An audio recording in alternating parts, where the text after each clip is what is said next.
নমস্কার বন্ধুরা, আপনাদের সবাইকে স্বাগতম ইন্ডিয়া হিন্দুস্তান রাষ্ট্রে। আমি রয়েছি আপনাদের সঙ্গে তাপস মণ্ডল। ভিডিওটা আশা করি বুঝতে পারছেন থাম্বনেল দেখে, তো ভিডিওটা শেষ পর্যন্ত দেখার অনুরোধ রইল। ফাইনালি ভারত সরকার যে বাংলাদেশের সঙ্গে সম্পর্ক রেখেছে, প্রথমেই বলবো আমি এই বাংলাদেশকে বয়কট করতে হবে। দ্বিতীয়ত, বাংলাদেশের সমস্ত সুযোগ সুবিধাগুলিকে কেড়ে দিতে হবে ভারত সরকারের।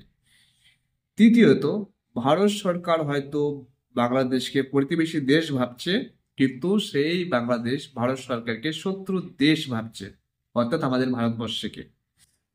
তো এই বাংলাদেশের সঙ্গে যতদিন ভারত সরকার সম্পর্ক রাখবে, ততদিন অনুপরিবেশ থামবে না, অনুপরিবেশ থাকবে। এবং বাংলাদেশের আমাদের কলকাতার মধ্য থেকে ভারতবর্ষের মধ্যে যে কোনো জায়গায় গিয়ে যে কোনো সময় একটা বিস্ফোরণ ঘটাতে পারে।